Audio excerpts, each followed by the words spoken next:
Welcome back, fair viewer, to another album ranking. A lot of you seem to really enjoy the Fear Factory one that I did. And today I'm going to be going through the mighty Metallica. Now, love them or hate them, there's absolutely no denying that Metallica are one of the biggest bands on the planet and certainly one of the biggest metal bands ever.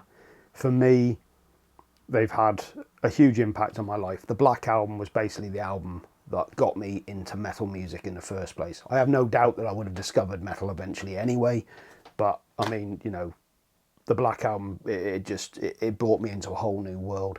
I remember seeing them at the Freddie Mercury tribute in 1992. They were the opening band. They played Enter Sandman, Sad But True, and Nothing Else Matters. Maybe not in that order. No, I think it was in that order. And I was pretty much hooked right away.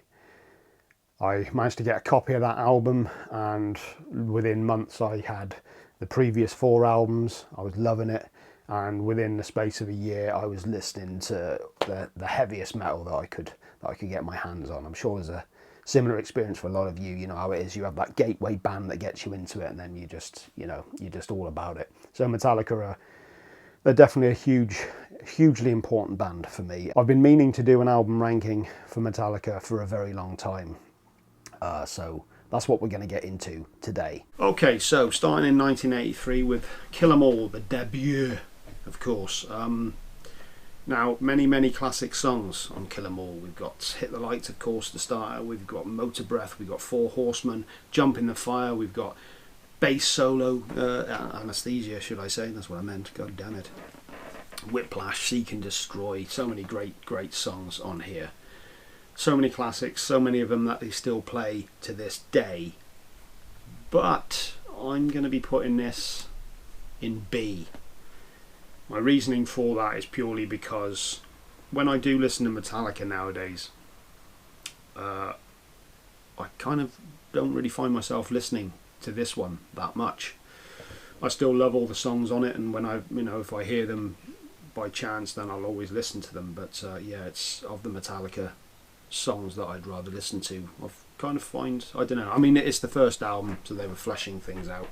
There was obviously greater albums to come. A lot of the thrash purists will probably be annoyed at this decision, but for me, I think, a solid album, a great start, but not one that I necessarily listen to a great deal of. Now, I'm sure a lot of these next couple of albums is not going to be dissimilar to the way a lot of people's are, but let's get on with Ride the Lightning.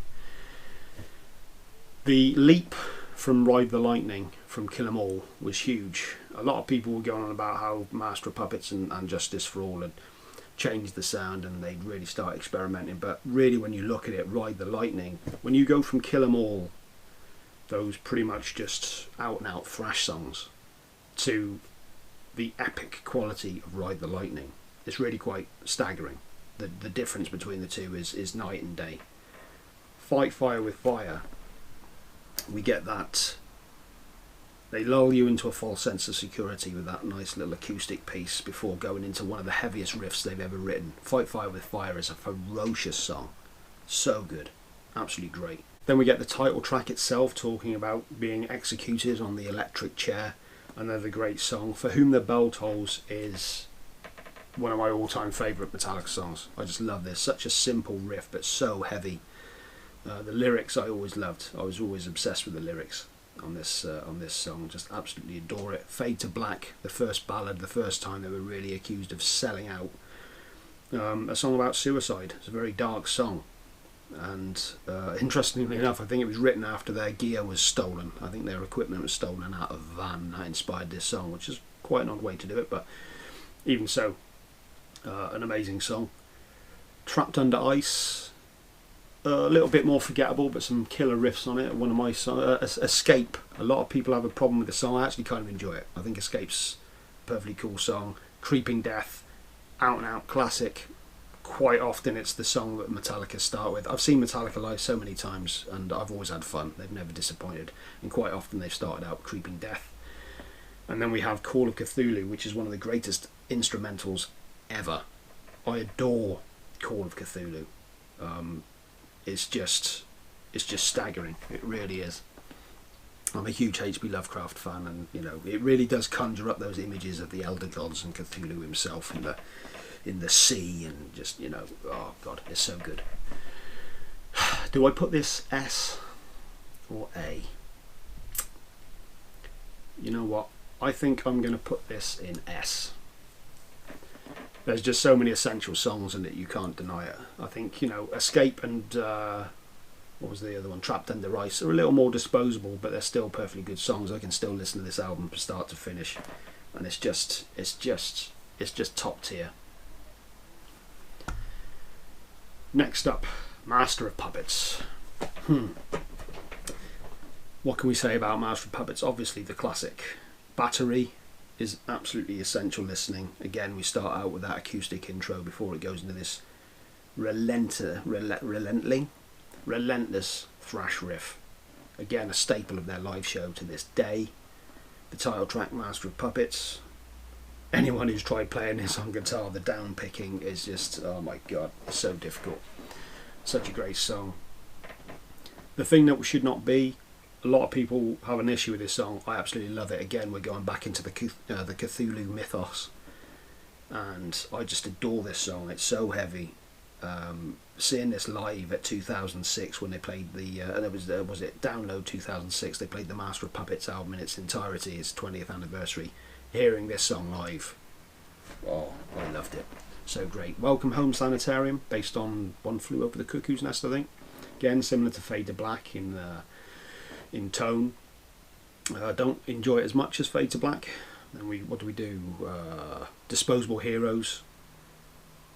Some amazing thrash riffs in that song. So many of these songs are really epic lengths as well. They go through a lot of peaks and valleys as we go through them.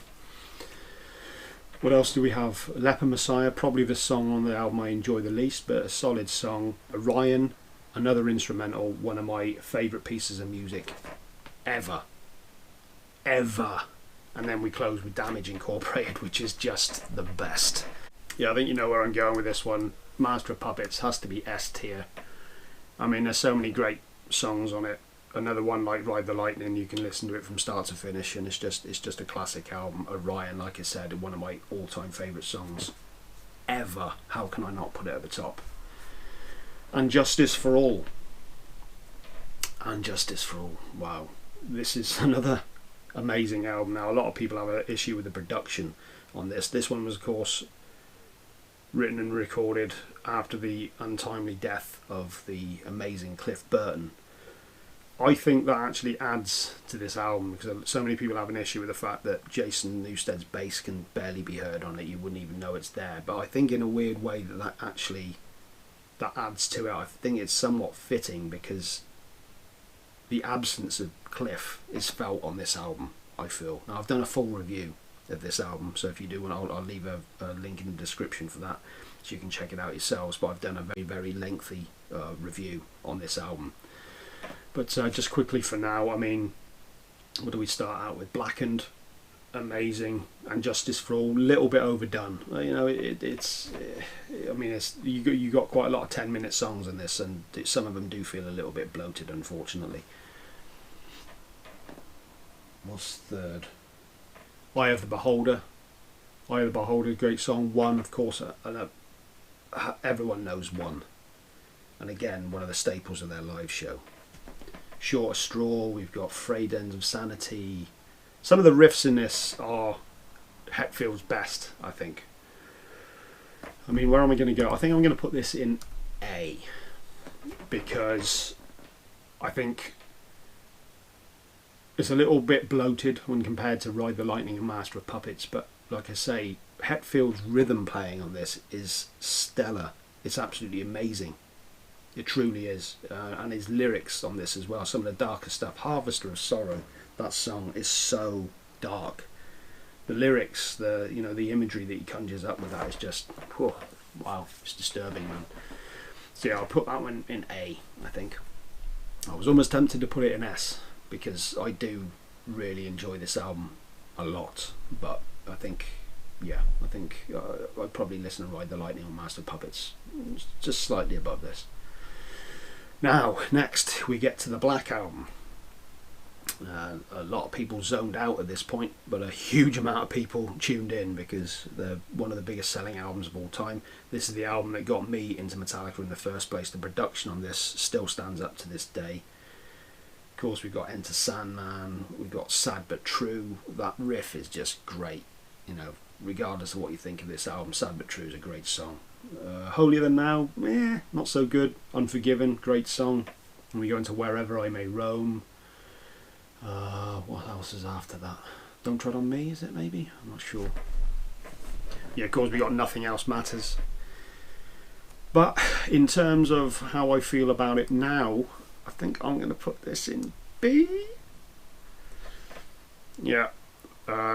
Some people might put this in S tier, some people might put it right down at the bottom. I mean, there's no denying that this is an incredibly important album to me, because I listened to this album religiously when I was young, and it is, as I said earlier, the album that got me into metal in the first place, that really broadened my scope. And just hearing that guitar tone, there was something about it that it spoke to me in a way that nothing else had at that point. I'm sure a lot of you can relate. But I don't know, I just, yeah, I find this album, listening to it now, it's kind of meh, you know what I mean? There's the singles, which are all great, but yeah. Smart, I didn't have to overemphasize there. Now we're going into Load. A lot of people zoned out on this album. I really enjoyed this album when it came out. I guess because I got into Metallica through the Black Album, then went backwards and discovered heavier music that way. When it got to me hearing Load, I wasn't as taken aback from it, and I've always loved all sorts of different music. One of the first bands that I really loved that were my band was Queen, and they experimented with so many different styles. So I don't think I was ever have really been taken aback that much by bands who've done different things. It doesn't really bother me that much. That said, this is quite a bloated album. We're going to be going into Reload in a moment. I think one thing that they could have done quite easily, quite comfortably, let me just put that down. I left that up. One thing they could have done quite easily was to have gotten, rather than releasing the 2 studio albums, they could have easily just taken some of the great songs from Reload and put them on to Load and got rid of some of the bloated stuff, and you would have had a killer album. As it stands, there is some great stuff on Load. I mean, you've got Ain't My Bitch to start with, which is a bit cringy, but you know, it's a decent song. 2x4 has got some real swagger to it. House That Jack Built, I think, is a great song.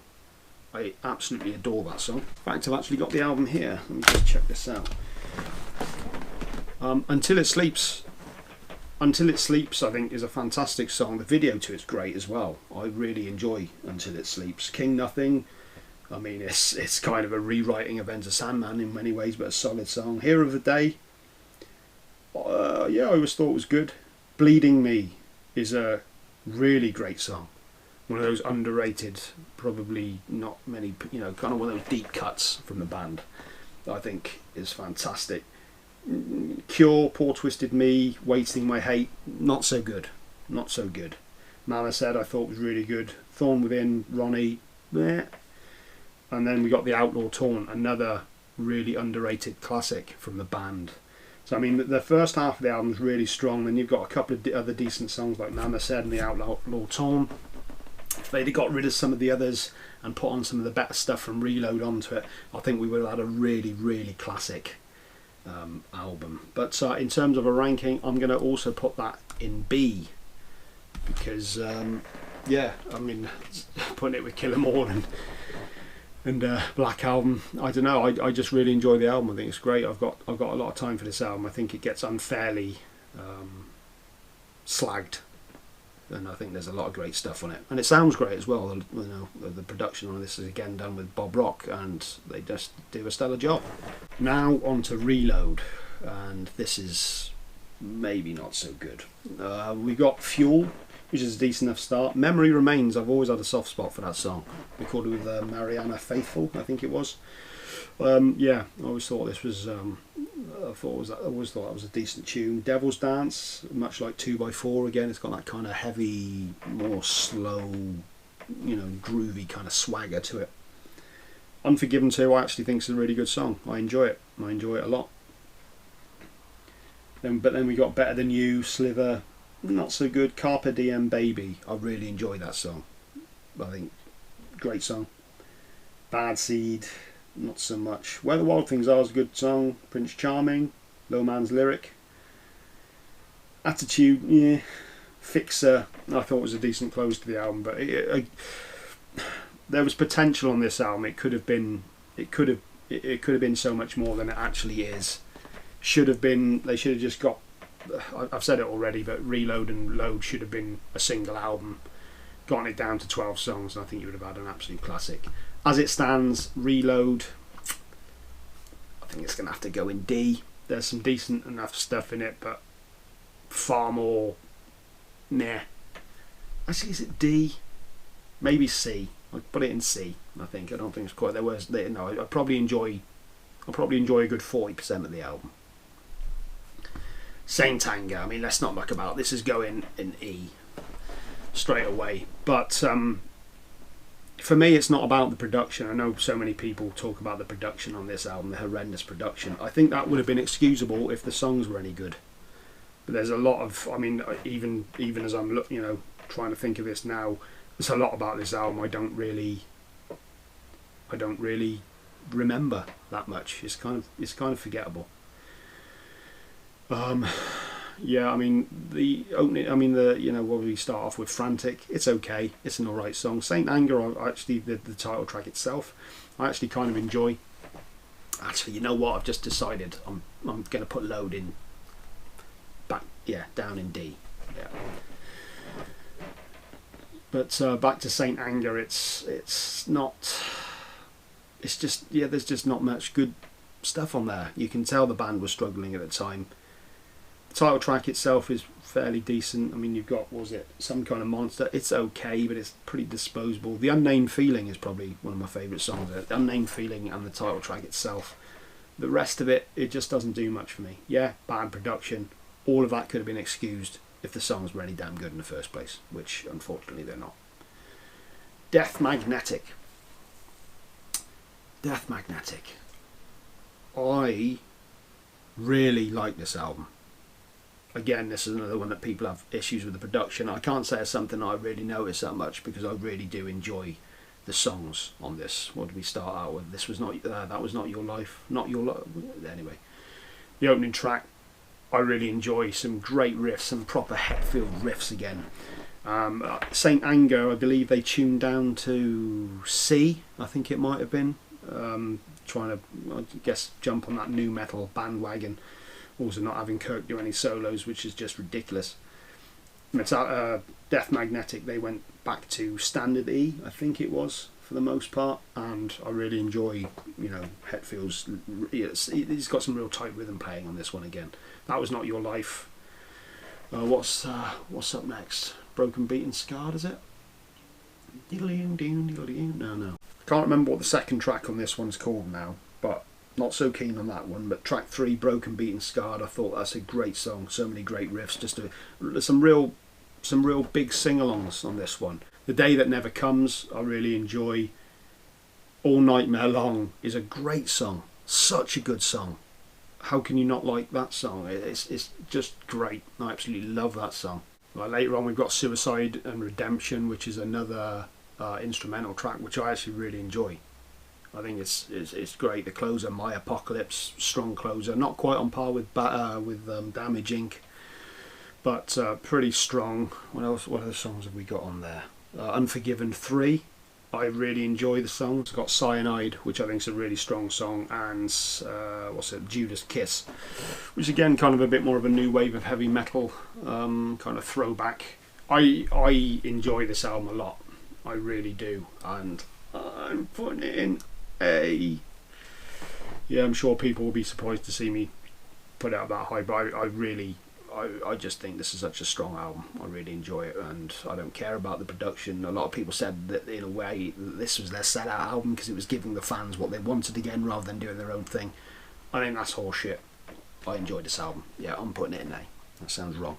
And then we get to, what was this, 2016? The last album, which is 5 years ago already now, Hardwired to Self-Destruct. Now, this one very much suffers from the same kind of thing as Load and Reload, in that it's just a bit too bloated. It really is a bit too bloated. They could have quite easily got rid of some of the songs on this and we'd have had a much stronger album. Opener, Hardwired, it's a, you know, it's a decent enough song, but it's nothing to write home about. As we got Atlas Rise, very, very much going back to the new wave of British heavy metal, but not one of my favourite songs of theirs. Now That We're Dead, I actually really enjoy. It's got this kind of tom work from Lars, which is very reminiscent of some of the more sort of hardcore bands. And it's just got a real groove and swagger on this song. I love Hetfield's lyrics and his voice on this song. The production of this album is great, by the way. But yeah, Now That We're Dead, I think it's a great song. Got Dream No More. I actually really enjoy this one. You know, it's a real slow throwback to Thing That Should Not Be. This real, you know, kind of Sabbath down-tuned riff, again exploring the Cthulhu mythos. Cthulhu awakens, as James informed us. Really enjoy that. Moth into Flame, another new wave of British heavy metal themed one. Really strong song. Really enjoy that. Is it Halo on Fire next? Again, another good one. This was split into 2 discs. Most of disc 1 I enjoyed. Even though Hardwired and Atlas Rise are maybe, you know, a bit more disposable in my opinion, I still think disc 1 was pretty solid. Disc 2 is where things just get a bit, yeah. Things start out promisingly enough with Confusion. There's some great riffs on that song. After this, though, it loses its way for me. What have we got? We've got, I don't think it's in this order, but we've got Am I Savage, Man Unkind, Here Comes Revenge, Murder One, all of which just don't hit the mark for me. They really don't. But things do remedy themselves with the excellent Spit Out the Bone. Surely one of the most ferocious songs they've done in many, many a year. Some of the riffs on this are just epic, but not quite enough to save it, unfortunately. You'll notice that there's a convenient place there in C, which is where I'm going to be putting this album. Some okay stuff, but yeah, it's supposedly coming up with a load of new songs. I'll be interested. I'll always listen to Metallica. I'll always check out what Metallica do. There's no denying that, but I don't know. Maybe the glory days are behind us, but we shall see. So that's my ranking. And so there we go. There's my Metallica album ranking. Let me know what your thoughts are, what your rankings are. Some of that might surprise you, some of it might not. I mean, let's be honest, a lot of the top stuff is probably not anything that's going to blow anybody's mind. But yeah, I enjoyed doing that. Metallica, definitely an important band in my life, and there's no denying their impact on metal and music in general. Such a huge band, seen them live so many times, and I've always had a good time at their shows. Every time, I always have. So what am I going to be doing next? Well, next one will probably be another horror review, perhaps Fear Street Part 2. I do have a video that I'm trying to put together at the moment about the connection between horror and metal. I really want to develop the horror stuff. It's definitely something that interests me and something that I want to push forward with. But I'll probably be doing some more album rankings at some point. I want to do Machine Head, Typo Negative, Strapping Young Lad. Who else? I'm sure there's plenty of other bands that I can do. But let me know your thoughts on what you think the tier should be, what your ranking would be. And I mean, this video's gone on for quite a while now, so I'm going to leave it there, and I will see you next time. Every time, just cringeworthy.